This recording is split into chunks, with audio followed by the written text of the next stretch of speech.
এখন যে দুর্ঘটনার কথাটা বলবো সেটি হচ্ছে দেখতে পাচ্ছেন যেটা সেসনা 6 এরিয়ে সাইটেশন ল্যাটিটিউড।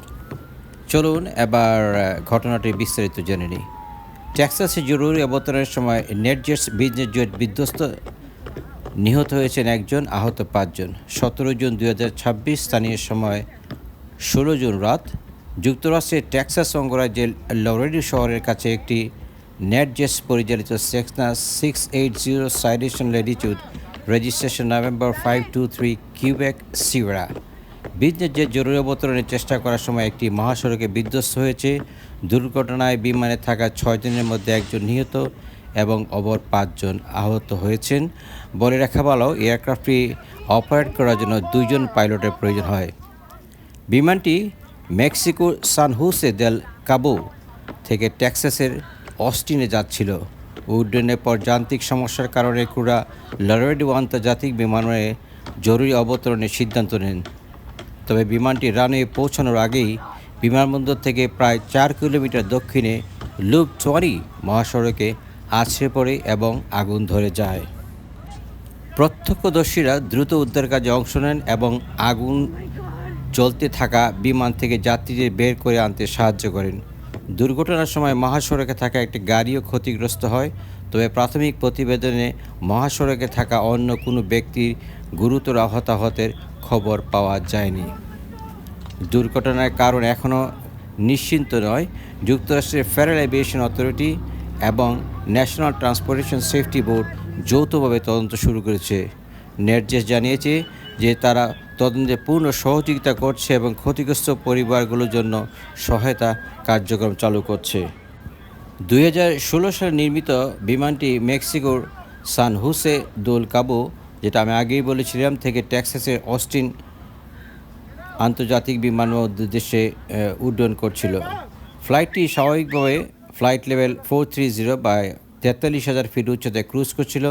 পরে বিমানটি লরেডোর দিকে অবতরণ শুরু করে এবং রানওয়ে 36 লেফট এর জন্য অ্যাপ্রোচ প্রবেশ করে। তবে চূড়ান্ত অ্যাপ্রোচের সময় বিমানটি ডান দিকে সরে যায় এবং জরুরি পরিস্থিতিতে টেক্সাস স্টেট হাইওয়ে লুপ 20 এর অবতরণের চেষ্টা করে। অবতরণের সময় বিমানটি উঁচু সড়কের পাশে থাকা কংক্রিট ব্যারিকেডে আঘাত করে। আপনারা এর মধ্যে আগের ছবিতে দেখেছেন যে আঘাতের ফলে বিমানটি 2 টুকরো হয়ে যায় এবং সামনের ফিউজেলাজ অংশে আগুন ধরে যায়। ড্যাশক্যামে ভিডিওতে দেখা গেছে জরুরি অবতরণের সময় বিমানটি অন্তত 3টি ল্যাম্প পোস্টে ভেঙে ফেলে, যার মধ্যে 2টি বিমানের সামনের অংশে জড়িয়ে যায়। লরেডো বিমানবন্দরের পরিচালক জানান, দুর্ঘটনার আগে ক্রুরা জ্বালানি সংকট বা যেটাকে আমরা বলি লো ফুয়েল এবং বিদ্যুৎ ব্যবস্থার ব্যর্থতা বা পাওয়ার আউটেজ রিপোর্ট করেছিল। এটিতে 2টি engine Pratt and Whitney Canada PW306 delta 1। দুর্ঘটনার সময় আবহাওয়া ছিল পরিষ্কার, দৃশ্যমান ছিল প্রায় 10 মাইল, আমরা যেটা বলি কেবোকে, এবং বাতাসের গতি ছিল 3 নটস। এভিয়েশনের 1 নটিক্যাল মাইল সমান 1.85 কিলোমিটার। আপনারা হয়তো এর মধ্যে লক্ষ্য করেছেন যে বিমান দুর্ঘটনা হওয়ার পর ধাউ ধাউ করে আগুন জ্বলে। যেমনটি হচ্ছে এয়ার ইন্ডিয়ার 171 গত বছরের ঘটনা, তারপরে কিছুদিন আগে একটি ঘটনা এবং আজকের ঘটনা। যদিও আজকের ঘটনা মারাত্মক ছিল এবং বিমানটি প্রায় 2 ভাগে ভাগ হয়ে যায়, পিছনের অংশ এবং সামনের অংশ। এবার আসি যে কেন এয়ারক্রাফট দুর্ঘটনার পর আগুন লাগে। বেশিরভাগ বিমান দুর্ঘটনা বা জরুরি অবতরণের পর আগুন লাগার প্রধান কারণ হলো জ্বালানি বা ফিউল, তাপ বা হিট এবং স্ফুলিঙ্গ বা ইগনিশন সোর্স একসাথে উপস্থিত হওয়া। বিমান অবতরণের সময় যদি ডানা, ফুয়েল ট্যাঙ্ক এবং ফুয়েল লাইনের ক্ষতি হয়, তাহলে জেট ফুয়েল বাইরে বেরিয়ে আসে, যেটাকে আমরা বলি জেট A1 ফুয়েল।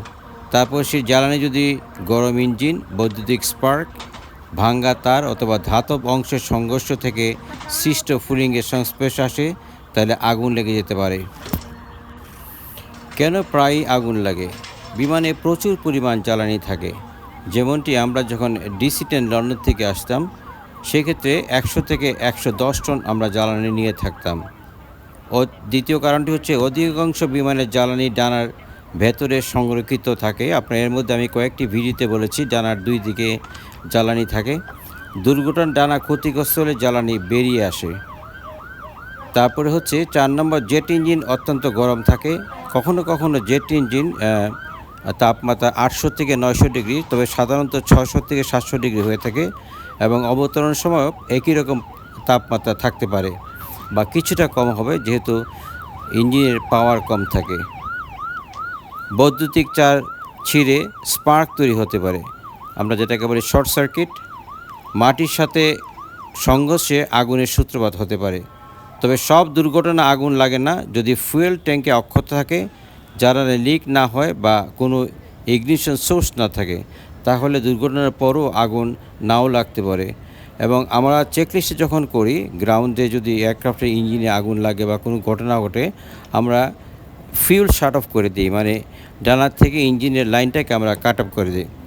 সহজ ভাষায় বলতে গেলে বিমান দুর্ঘটনার পর আগুন লাগার মূল কারণ বিমানটি নয়, বরং দুর্ঘটনায় বেরিয়ে আসা জ্বালানি এবং সেটি জ্বালিয়ে দেওয়ার মতো তাপ বা স্পার্কের উপস্থিতি। তাই অনেক যাত্রী দুর্ঘটনার প্রাথমিক আঘাত থেকে বেঁচে গেলেও পরবর্তী আগুন ও ধোঁয়ার বড় বিপদ হয়ে দাঁড়ায়। প্রাথমিক প্রতিবেদন ও ঘটনাস্থলে ভিডিও অনুযায়ী দেখা যায় যে দুর্ঘটনার পর সাধারণ পথচারী এবং মোটর চালকেরা উদ্ধার কাজে এগিয়ে আসেন।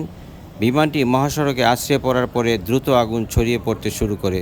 তখন ঘটনাস্থলে থাকা কয়েকজন ব্যক্তি ককপিট ও কেবিনের জানালা ভাঙার চেষ্টা করে, যাতে ভিতরে থাকা সমস্ত যাত্রীদের দ্রুত বের করে আনা যায়। ভিডিও প্রত্যক্ষদর্শীদের বর্ণনায় দেখা যায় উদ্ধারকারীরা বিভিন্ন সরঞ্জাম ব্যবহার করে ককপিটের জানালা এবং বিমানের কিছু ক্ষতিগ্রস্ত অংশ ভেঙে প্রবেশের পথ তৈরি করেন। কারণ দুর্ঘটনায় আঘাতে মূল দরজা বিকৃত হয়ে যেতে পারে বা সহজে খোলা সম্ভব নাও হতে পারে, যেটাকে আমরা বলি ডিফর্ম হয়ে যায় এবং খোলা যায় না। দ্রুত আগুন ছড়িয়ে পড়েছিল বলে তারা দমকল বাহিনী পৌঁছানোর আগেই ভেতরের লোকজনদের বের করার চেষ্টা করেন, যেটা আপনারা ভিডিওতে দেখতে পাচ্ছেন। পরবর্তীতে আরও কিছু ছবি আপনারা দেখতে পারবেন। ভিডিওটি দেখার জন্য ধন্যবাদ। আজ এখানেই, আপনারা সবাই ভালো থাকবেন। আল্লাহ হাফিজ।